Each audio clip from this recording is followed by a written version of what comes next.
తెలంగాణలో భారీగా ఐఏఎస్లను ప్రభుత్వం బదిలీ చేసింది. కీలక శాఖల్లో భారీ మార్పులు జరిగాయి. 13 మంది ఐఏఎస్లకు కొత్త పోస్టింగ్లు ఇచ్చారు. కలెక్టర్లకు కీలక బాధ్యతలు అప్పగించారు. ఢిల్లీ తెలంగాణ భవన్ స్పెషల్ ఆఫీసర్గా సంజయ్ కుమార్ని నియమించారు. పంచాయతీరాజ్ శాఖ స్పెషల్ చీఫ్ సెక్రటరీగా దానకిషోర్, కార్మిక శాఖ కార్యదర్శిగా హరిచందన దాసరి, ఆరోగ్యశ్రీ సీఈఓగా హనుమంత్ కొండివ, రహదారులు భవనాల శాఖ స్పెషల్ సెక్రటరీగా ప్రావీణ్య, హైదరాబాద్ కొత్త కలెక్టర్గా ప్రియాంక అలాను నియమించారు. జీహెచ్ఎంసీ కీలక జోనల్ కమిషనర్ల మార్పులు జరిగాయి. ఉదయ్ కుమార్ కు గోల్కొండ జోన్ బాధ్యతలు అప్పగించారు.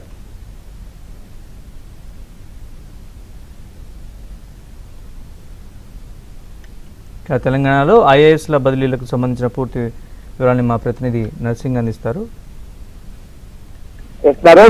తెలంగాణ రాష్ట్ర ప్రభుత్వం కీలక నిర్ణయం తీసుకుంది. పరిపాలన పరుగులు పెట్టించడానికి కొన్ని కీలకమైనటువంటి నిర్ణయాలు తీసుకుంది. అందులో భాగంగా భారీగా ఐఏఎస్ లను బదిలీ చేసింది, కొత్త పోస్టింగ్లు అప్పగించింది.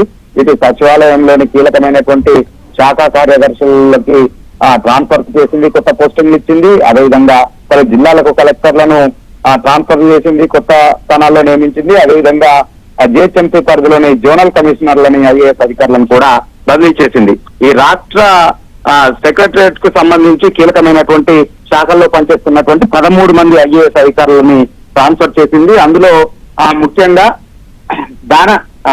ఈ ఢిల్లీ తెలంగాణ భవన్ స్పెషల్ ఆఫీసర్ గా సంజయ్ కుమార్ ను నియమించింది.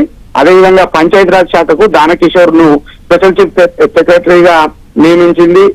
దాంతో పాటుగా ఇటు హైదరాబాద్ జిల్లా కలెక్టర్ గా ఉన్నటువంటి దాసరి హరిచందన్ ని కార్మిక శాఖ కార్యదర్శిగా బదిలీ చేసింది. అదేవిధంగా ఆరోగ్యశ్రీ సీఈఓగా జడ్డే హనుమంత్ కొండిబాను నియామకం చేసింది. ఇక సంగారెడ్డి కలెక్టర్ ప్రావీణ్యను ఆర్ఎండ్బి స్పెషల్ సెక్రటరీగా బదిలీ చేసింది. ఆర్ఎండ్బి స్పెషల్ సెక్రటరీ పోస్టు గత కొంతకాలంగా ఖాళీగా ఉంది. గతంలో దాసరి హరిచందన ఇక్కడ స్పెషల్ సెక్రటరీగా ఉన్నారు. ఆమెను హైదరాబాద్ కలెక్టర్ గా ట్రాన్స్ఫర్ చేసిన తర్వాత సిరిసిల్ల కలెక్టర్ గా పనిచేసి ప్రస్తుతం జనగాం కలెక్టర్ గా ఉన్నటువంటి సంజయ్ ను నియమించినప్పటికీ ఆయన్ని అక్కడ జైన్ కాలేదు. సో అప్పటి నుంచి ఇది ఖాళీగానే ఉంది, జనగాంకు పంపించారని. సో ఇప్పుడు ఆ స్థానంలో ప్రావీణ్యను నియమించారు.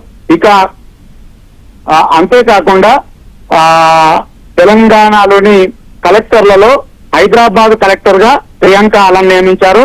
నిర్మల్ జిల్లా కలెక్టర్ గా భవేష్ మిశ్రా నియమించారు. సంగారెడ్డి జిల్లా కలెక్టర్ గా ప్రతీక్ జైన్ నియమించారు. ఖమ్మం జిల్లా కలెక్టర్ గా దివాకర టిఎస్ ను నియమించారు. ములుగు జిల్లా కలెక్టర్ గా గోర్ఖడే హేమంత్ సహదేవ్ రావును నియమించారు. నారాయణపేట జిల్లా కలెక్టర్ గా చెక్క ప్రియాంక ఐఎన్పిఆర్ కమిషనర్ గా ఉన్నారు. ఆమెను నారాయణపేట కలెక్టర్ గా బదిలీ చేశారు. నాగర్ కర్నూలు జిల్లా కలెక్టర్ గా హేమంత్ కేశవ్ పాటిల్ ను నియమించారు. ఐటీటీఏ ఉట్నూరు పీఓగా మంద మకరందను నియామకం చేశారు. ఐటీటీఏ ఏటూరు నాగారం పీఓగా లెనిన్ వత్సల్ టోప్సోను నియామకం చేశారు. రంగారెడ్డి జిల్లా అడిషనల్ కలెక్టర్ గా కిరణ్మయి కుప్పిశెట్టి నియామకం చేశారు. కొమ్రంభీం ఆసిఫాబాద్ అడిషనల్ కలెక్టర్ గా యువరాజ్ మర్మత్ ను పంపించారు. ఇక వారితో పాటుగా జిహెచ్ఎంసీ ఇటు జిల్లా కలెక్టర్లే కాకుండా జిహెచ్ఎంసీలోని కీలకమైనటువంటి జోనల్ కమిషనర్లలో కూడా మార్పులు చేశారు, ట్రాన్స్ఫర్ చేశారు. అందులో ప్రధానంగా ఉదయ్ కుమార్ ను గోల్కొండ జోనల్ బాధ్యతలు అప్పగించారు, కమిషనర్ గా జోనల్ కమిషనర్ బాధ్యతలు. అదేవిధంగా నాగర్ కర్నూలు కలెక్టర్ సంతోష్ కు ఖైరతాబాద్ పోస్టింగ్ ఇచ్చారు.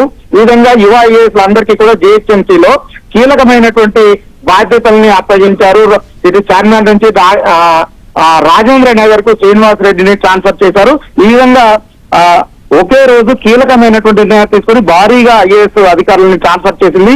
యువ ఐఏఎస్ అధికారులని కీలకమైనటువంటి స్థానాల్లో పోస్టింగ్ ఇచ్చింది రాష్ట్ర ప్రభుత్వం. Naresh. Right nursing, thanks for the update.